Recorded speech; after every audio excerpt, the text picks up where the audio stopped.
All right, so first off, welcome to the OWASP Omaha Q4 chapter meeting.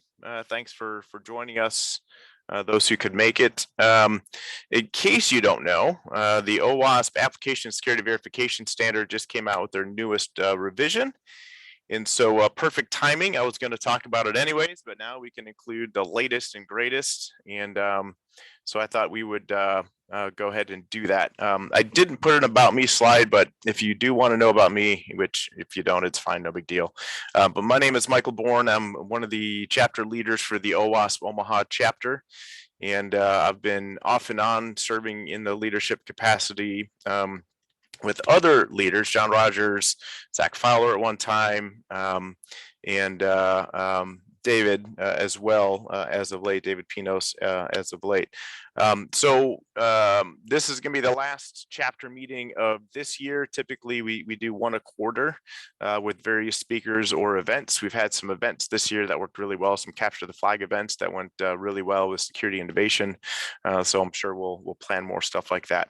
I am a director of security consulting at a company called Secure Sky. I'm formerly a senior security consultant at NTT Security. My background is in red team type of assessments, application security type of assessments. I spent a small stint at Lincoln Financial doing application security duties there.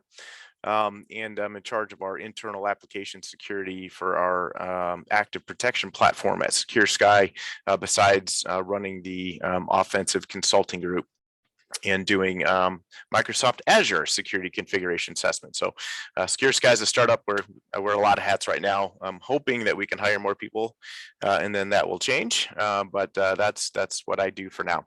So today's talk is going to be about the OWASP Application Security Verification Standard, and specifically how we can use this standard to harden our own applications within our organization. So with that said, there we go.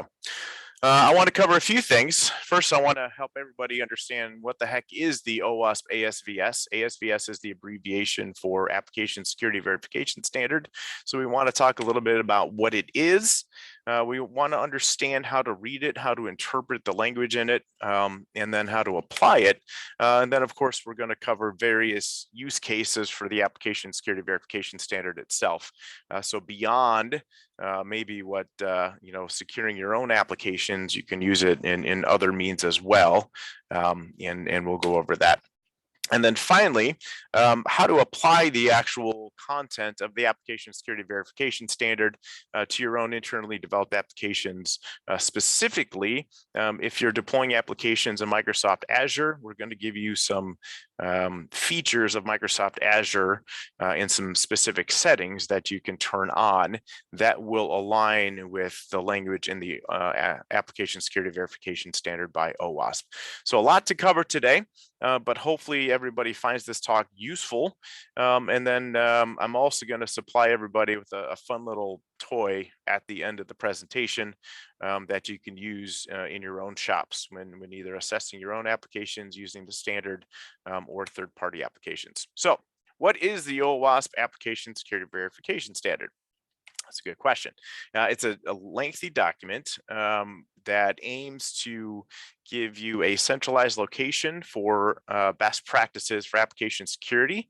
And then you can use it to mature your secure software development lifecycle, your DevSecOps type of processes, or your application security program as a whole internally.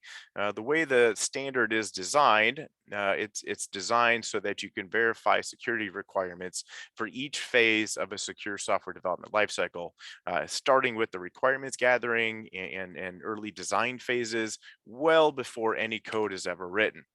The document itself provides 3 levels of verification, and each level of verification and the document as a whole aligns with other OWASP projects, such as the Web Application Security Testing Guide, the OWASP Top 10, the API testing guide, things like that. So everything within the document aligns with other projects that are related to best practices accepted by the industry for application security. And the good news is we've got the latest and greatest. 4.0.3 was just released at the end of October, and that is going to be the focus for this talk. So a lot of the images you see in here are ripped right out of that document. And like I said, at the end, I'll go ahead and provide a download for this talk and a spreadsheet I made that you can use as sort of a self-assessment type of questionnaire to assess applications against the standard itself. All right. So with that said, there is no official certification process. So if somebody comes out and says, we are OWASP level 3 verified certified, that is garbage. OWASP does not condone this. And they don't really promote this. So if a company says they'll certify you against ASVS, that's flat out garbage. If they use more language like we'll assess you against ASVS, that's more like it. But there is no official quote unquote certification process for certifying applications against this standard. This is just another set of standards that you can use to validate the security requirements of the application. All right, so I talked about 3 different levels, 3 different verification levels. The first level, everybody should strive to follow. Level 1 is for low assurance, for low criticality applications, and everything in the level 1 security verification requirements can be tested using penetration testing or automated DAST type of vulnerability scanners. Things like that can test and validate whether or not the application is meeting the requirements in level 1.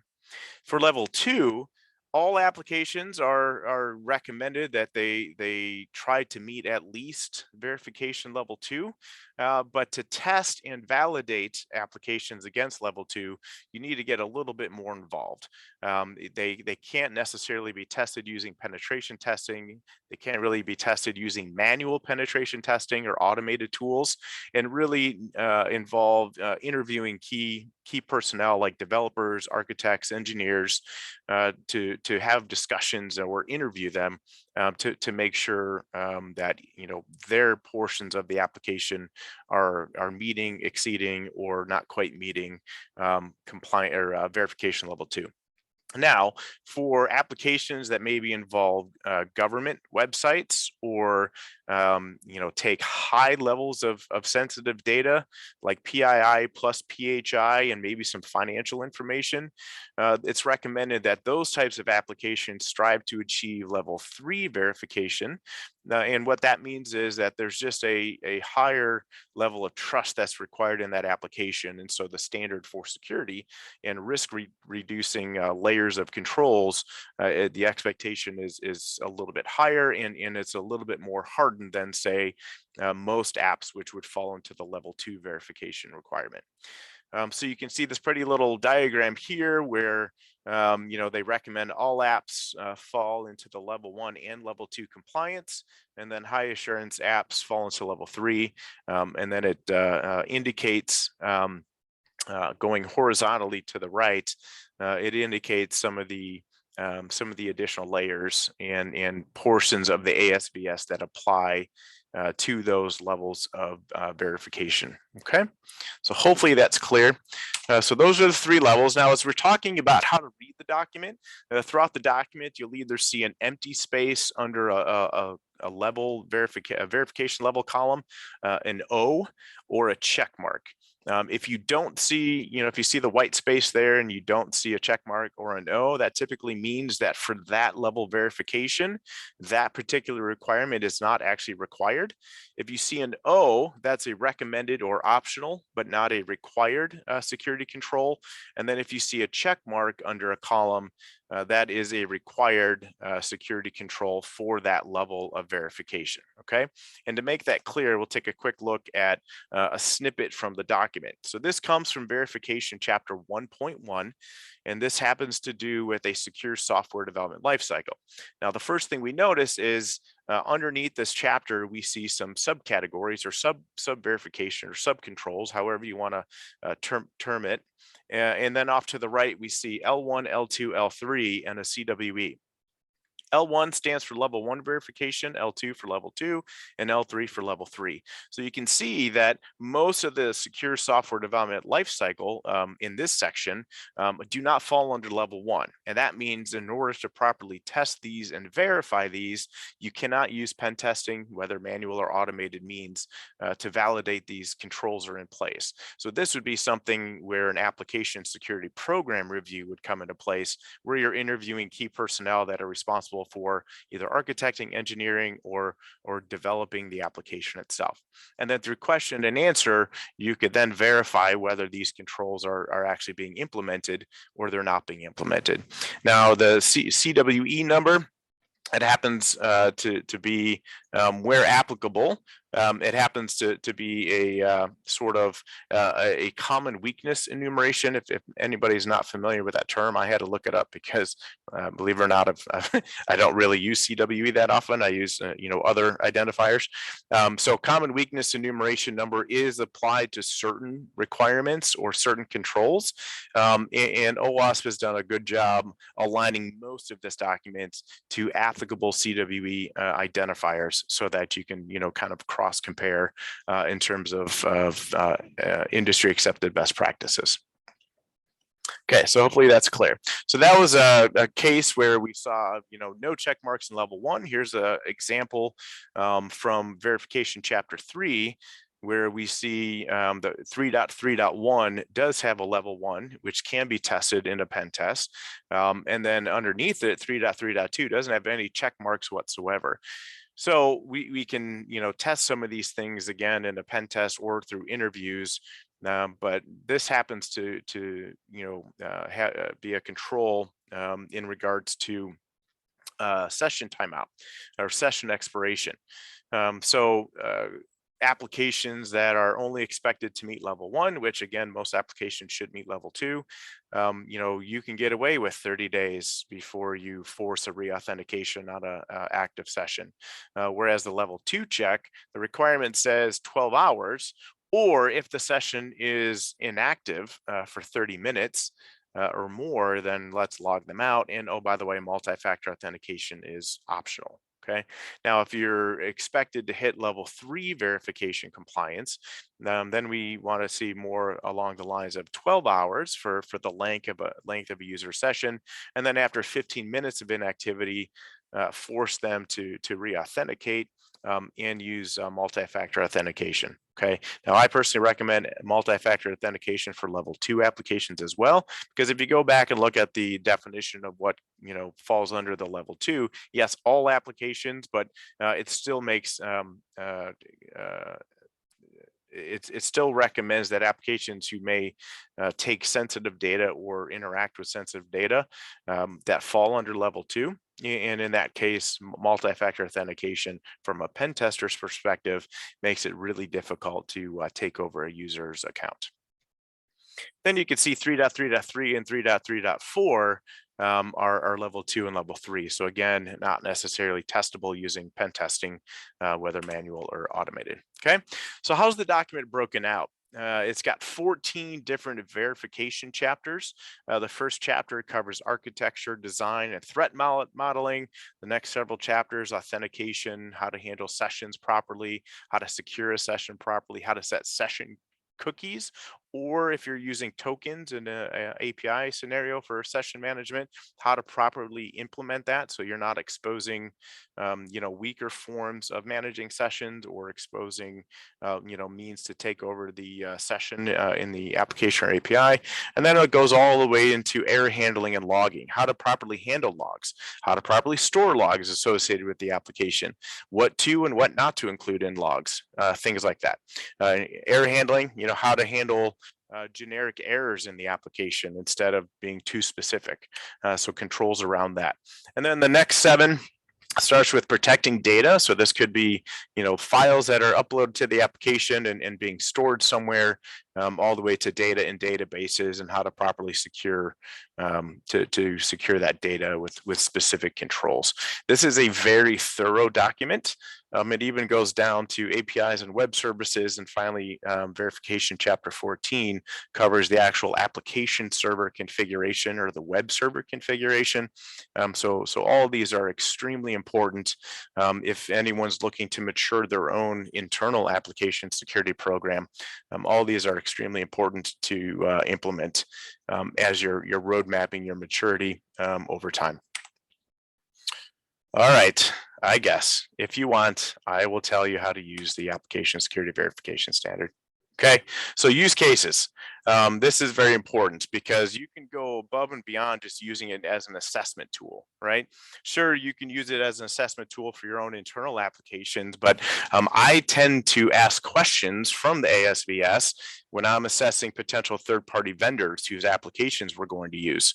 Especially if that application is going to be something that holds super sensitive data.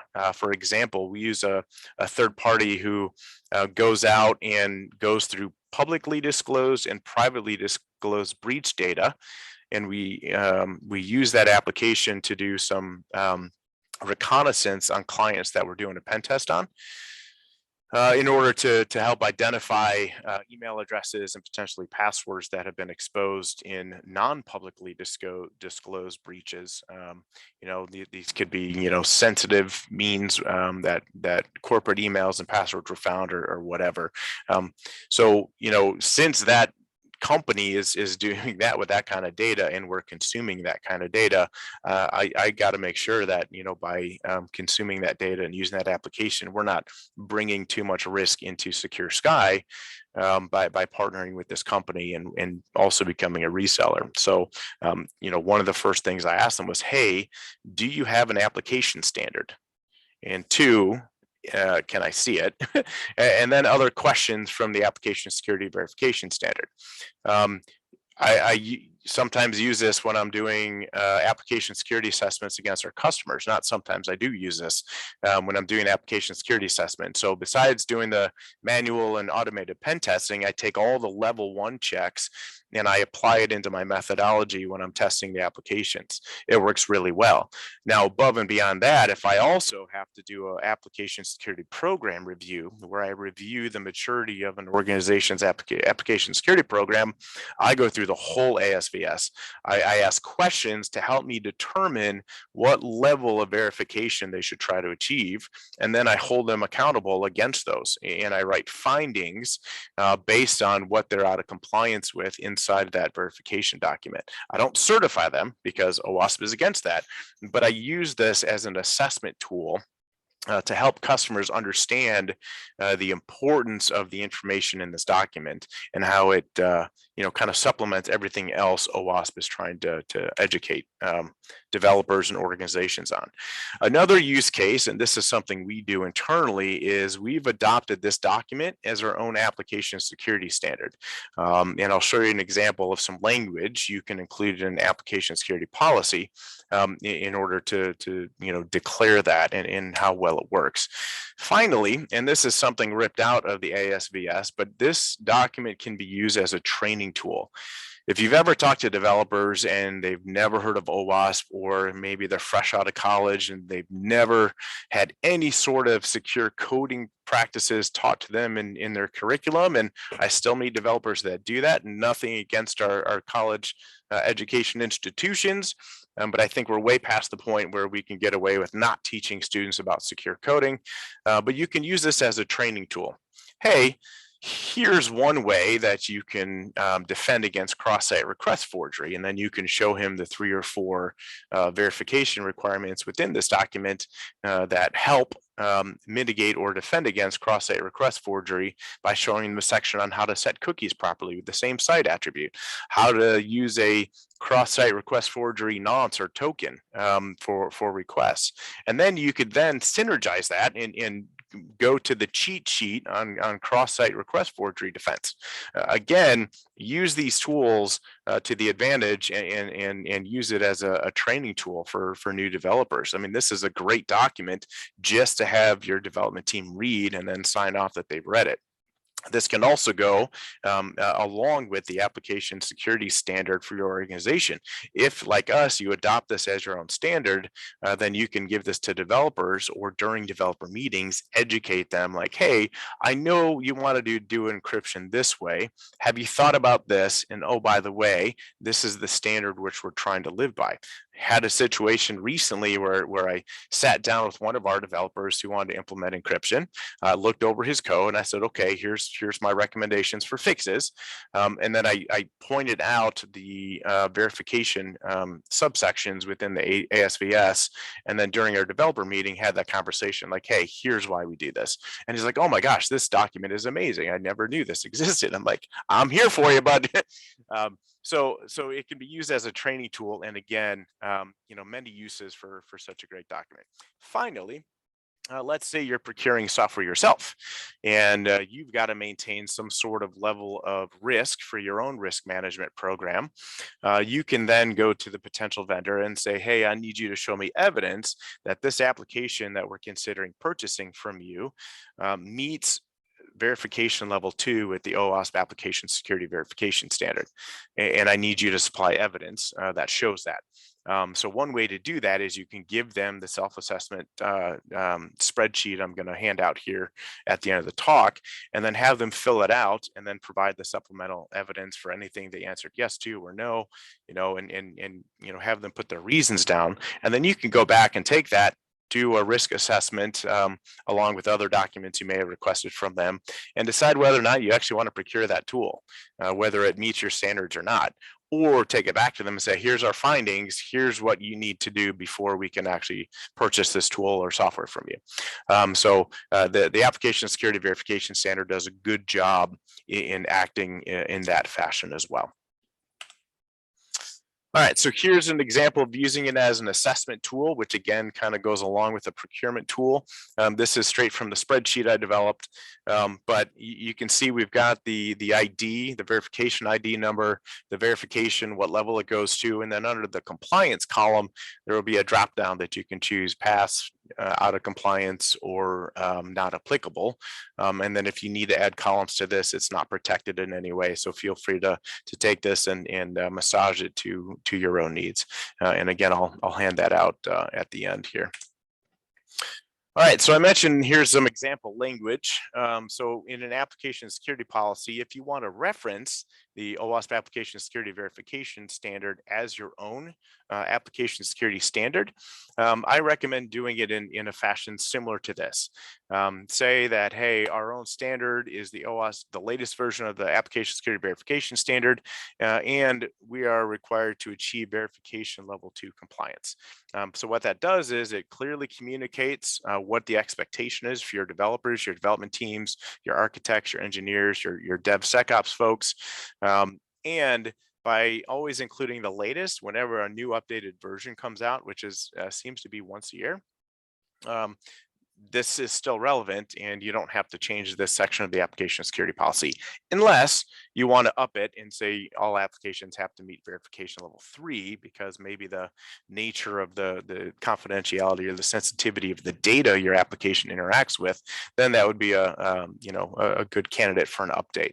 But this is just one way to include this and to make sure you have a standard.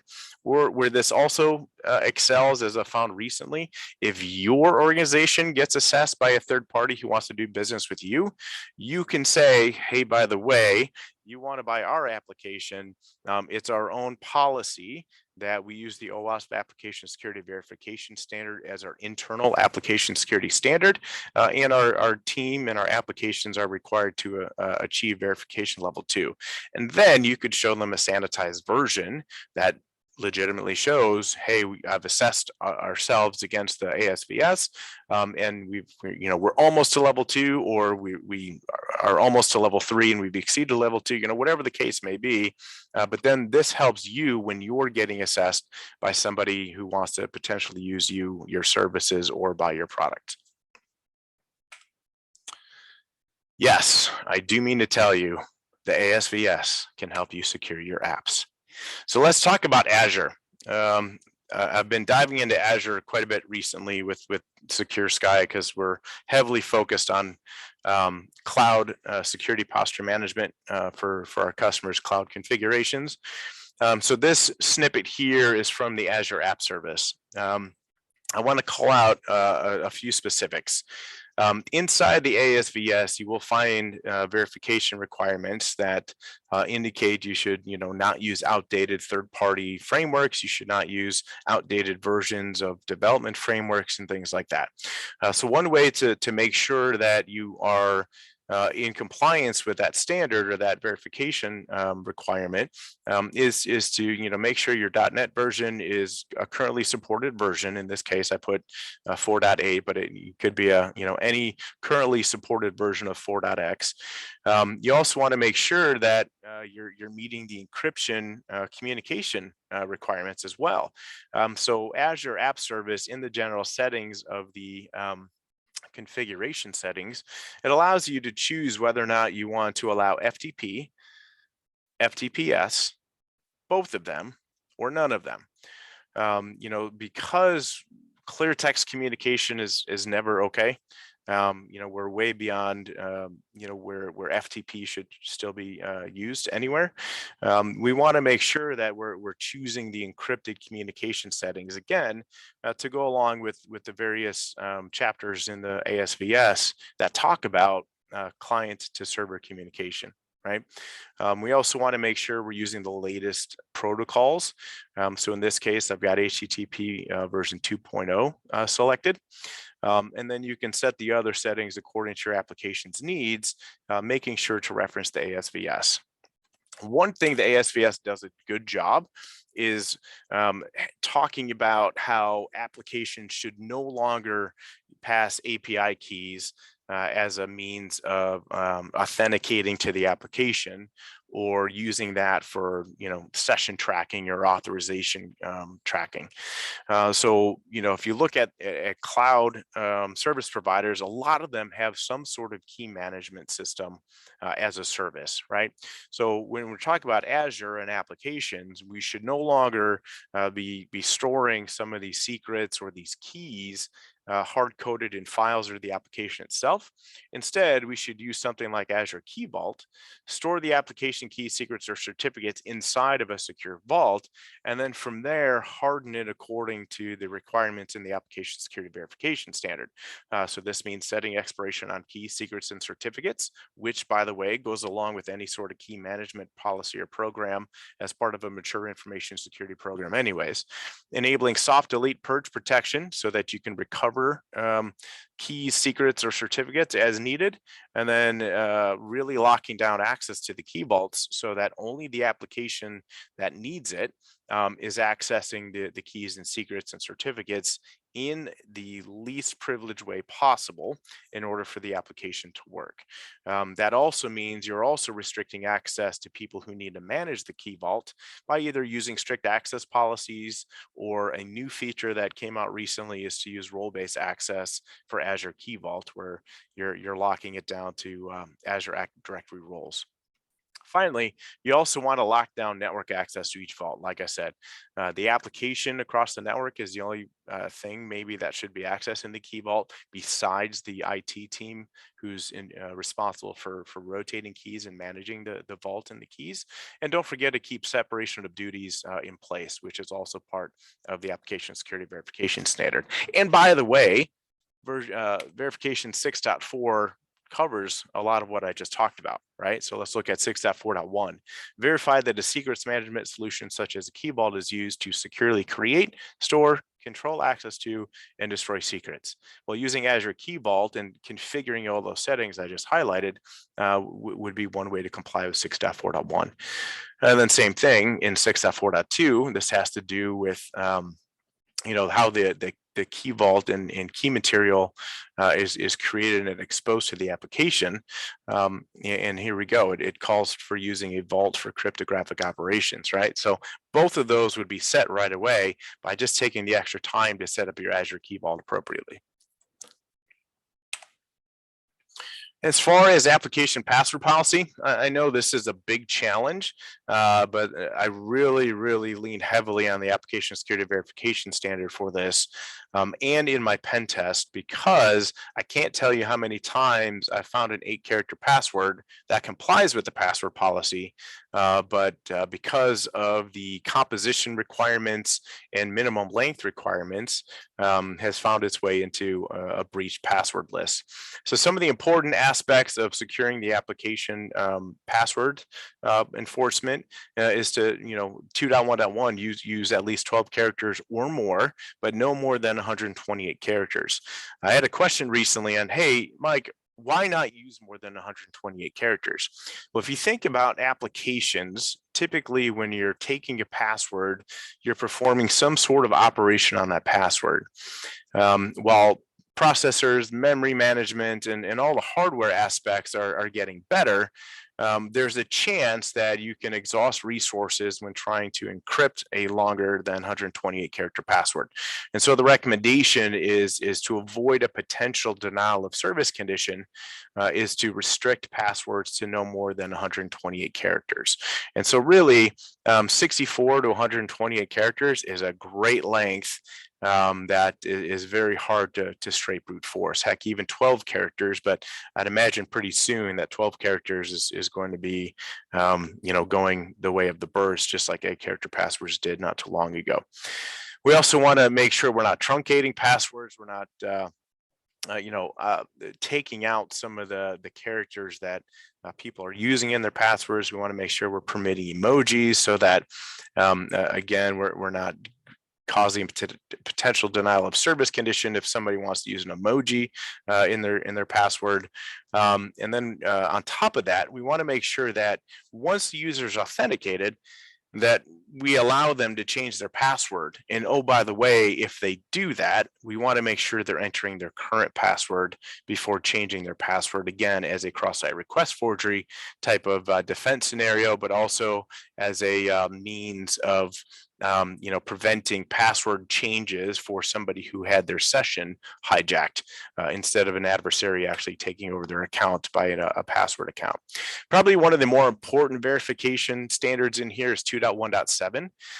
I could tell you if your application is in Azure and you're using Microsoft Azure Active Directory B2C, you cannot do 2.1.7 yet. Azure Active Directory, depending on your license, you can have Azure Active Directory check created passwords against a block list of forbidden passwords that you are responsible for keeping up to date. But right now in Azure B2C, which I see a lot of Azure applications using, they don't really comply with 2.1.7, but the features and the functionality is currently in kind of the review process or the early beta stages. It's just not widely available yet. It's in preview. That's what it's called, preview. It's just not widely available yet. Once it does become available, Azure B2C will start to keep up with some of the requirements in here. It still has a few things that is just, Microsoft has chosen to ignore for whatever reason as an actual vulnerability. So hopefully that gets situated.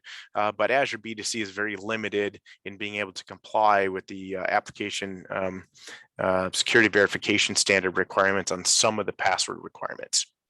Okay, so you can see here allow paste functionality, so you can use password managers, and the important one, because we don't want people writing down their passwords, is a usability type of finding in here, usability type of requirement, which is 2.1.12. Verify that the user can choose to temporarily view the entire mass password or temporarily view the last typed character. If we're going to make them create 12 character passwords and they haven't quite adopted password lists or push notifications or password managers, then we at least should help them out with their memory and show them temporarily show them the whole password they typed to make sure it's correct, or at least the last typed character as they're typing their password. So again, things like that. Now, continuing on to authentication, I see a lot of applications still pushing SMS or phone calls for a means of implementing authenticators like multi-factor authentication type scenario. OWASP aligns with NIST on this, considering those clear text means for out-of-band authenticators as weak, and prefer methods like push notifications, or other secure delivery, out-of-band delivery methods. We all know the text messaging network and the public switch telephone network are not very great in terms of their security. And so things like SMS or phone calls should be handled as a secondary means, not as a primary means. Push notifications, I mean, a lot of people have smartphones now. It's starting to kind of take over, where I've seen a lot of bigger companies start to push towards only push notifications for authentication. Once a randomly generated strong password is configured and you set up your push notification app, it's actually pretty seamless. So here's some more authenticators and authentication requirements. Hash version of an authentication code. Make sure the out-of-band authenticator communicates over secure independent channel.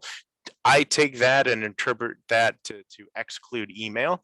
I still see a lot of, email, hey, or here's your code in email. Well, email for the most part is still not encrypted.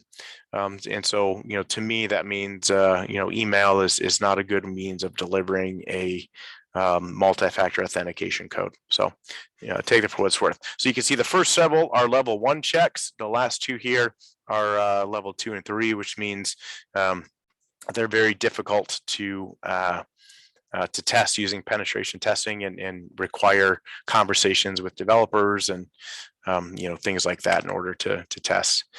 All right, let's talk about application logs. I tested an application recently using a logging program for .NET called Elma, E-L-M-A-H.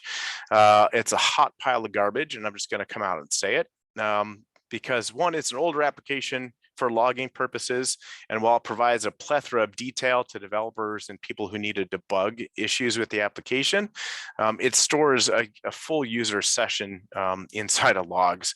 And through that application, I was able to take over user sessions of admins and non-admins alike. And there were other issues that allowed that, but it's a hot pile of garbage. So stay away from Elma. In terms of applying this guidance for logs, it tells you what to put in logs and what not to store in logs. And if you do store things like session tokens in logs, hashed format only, not the full session in all of its beautiful glory. So a lot of good guidance on here as well. So as you're thinking about assessing your own applications or third-party vendors or using this as a procurement process, think about some of the questions from this that you can take to ask vendors before you purchase their products.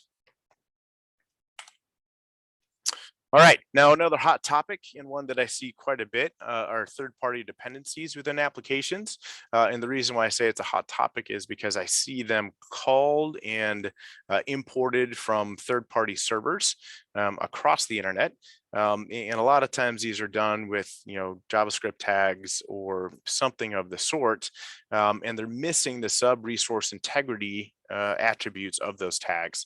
So the sub-resource integrity attribute, if you're not familiar with it, you take a base 64 encoded version of the file hash, and then with the SRI attribute in the tag, if there's any changes made on that third-party server to the file, it's not going to match that hash, and your application won't load it. So obviously, it's better to import dependencies locally and do it that way than it is across the internet from third-party servers that you don't know if you have a established trust level with them. But if you do have to do it that way, and there's always situations that may require it, the 14.2.3 gives you some controls that you could put in place while doing it, and that's specifically the sub-resource integrity attribute with the base 64 encoded hash of the file you're importing. Again, that's a level 1 check, so that can be tested using pen testing means by reading the source code. One that gets a lot of people is documentation. So making sure that you've got documentation for the assessor, but that it's not publicly available, that, you know, where a malicious user could reverse engineer your program just by reading your API documentation. Again, it's helpful if it's available for somebody doing a pen test or a security assessment, but it's not, you know, very great if it's you know, still left on your production application server with sample application configurations and things like that. So all these checks, you know, go to some part of the SSDLC or DevSecOps process, and not necessarily are directly in the coding phase of the software development lifecycle. As we showed you earlier, some of them are in the engineering or the design phase, and just our program related questions and requirements in general. Okay, so in conclusion, read, love, and use the OWASP Application Security Verification Standard. And there's the short URL. I'll put the longer URL in here, but in this folder, you can get the talk. I've put a copy of the Application Security Verification Standard PDF from OWASP, and I've put in that Excel spreadsheet that I designed to be sort of either a self-assessment questionnaire for internal organization applications, or you can use it to hand out to third parties. So that is the end of the talk. I just see Adam joined. Thanks for joining. So go ahead, and if you got a question, now would be the time to ask. Actually, let me stop the recording real quick.